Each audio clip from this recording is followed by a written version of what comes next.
दीक्षा's cooking पॉइंटमध्ये तुम्हा सर्वांचं स्वागत आहे।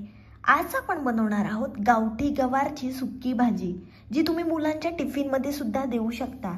एकदा अशा प्रकारची गवारची भाजी केली ना तर 2 चपात्या तुम्ही नक्की एक्स्ट्रा खाल। खूप साधी आणि सोपी रेसिपी आहे, तर व्हिडिओ तुम्ही शेवटपर्यंत बघा। तर चला बघूया।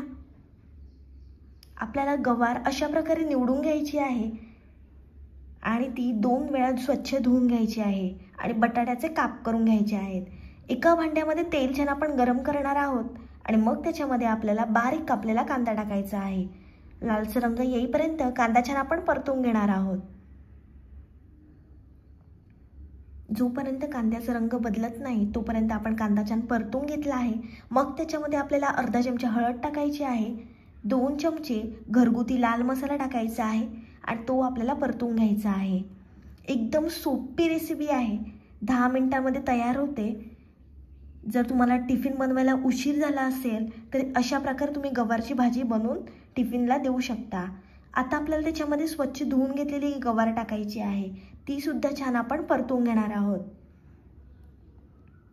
तुम्हाला बटाटे आवडत असेल तर तुम्ही टाकू शकता, नाहीतर तुम्ही स्किप करू शकता।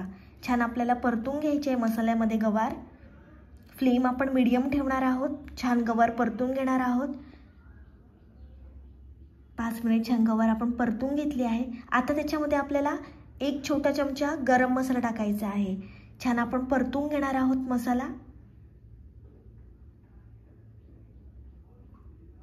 आता आपल्याला त्याच्यामध्ये चवीप्रमाणे मीठ टाकायचं आहे, ते सुद्धा छान आपण मिक्स करून घेणार आहोत।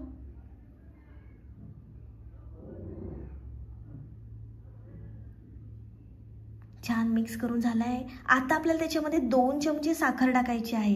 मी 2 छोटे चमचे साखर टाकली आहे। साखर टाकल्यामुळे गवारची भाजी खूप चविष्ट होते आणि जो गवारमध्ये तुरटपणा असतो तो निघून जातो।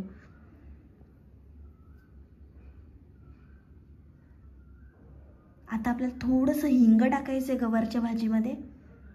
पुन्हा छान आपण मिक्स करून घेणार आहोत। तुम्ही पहिल्यांदाच माझी रेसिपी बघत असाल आणि अजूनपर्यंत चॅनलला सबस्क्राइब केलं नसेल तर जरूर चॅनलला सबस्क्राइब करा। आता 5 मिनिटांसाठी आपण झाकण ठेवणार आहोत। 5 मिनिटांनंतर झाकण आपण काढलं आहे आणि मस्त वाफ आली आहे गवारच्या भाजीला, तुम्ही बघू शकता। छान रंग सुद्धा आला आहे।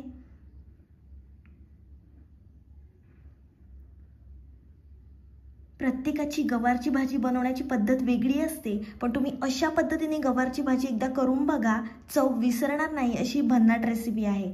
आता आपल्याला गवार शिजण्यासाठी थोडंसं पाणी टाकायचं आहे। पुन्हा छान आपण मिक्स करून घेणार आहोत आणि छान आपल्याला गवार शिजवून घ्यायची आहे। 5 मिनिटांसाठी झाकण ठेवायचं आहे। 5 मिनिटांनंतर झाकण आपण काढलं आहे।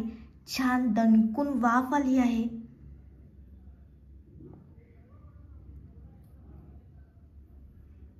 जबरदस्त झाली आहे गवारची भाजी, तुम्ही बघू शकता। ही गवारची भाजी तुम्ही तांदळाची भाकरी, ज्वारी बाजरीची भाकरी किंवा चपाती सोबत खा, खूप भारी लागते। आता आपल्याला त्याच्यामध्ये शेंगदाण्याचा कूट टाकायचा आहे। मी 2 चमचे शेंगदाण्याचा कूट टाकला आहे। पुन्हा छान आपल्याला हे मिक्स करून घ्यायचं आहे। मस्त एकजीव करून घेणार आहोत आपण।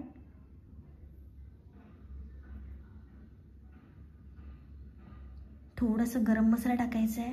पुन्हा छान मिक्स करून घ्यायचं आहे। मस्त शिजली आहे आपली गवार, तुम्ही बघू शकता। गरमागरम गवारची भाजी खाण्यासाठी तयार आहे।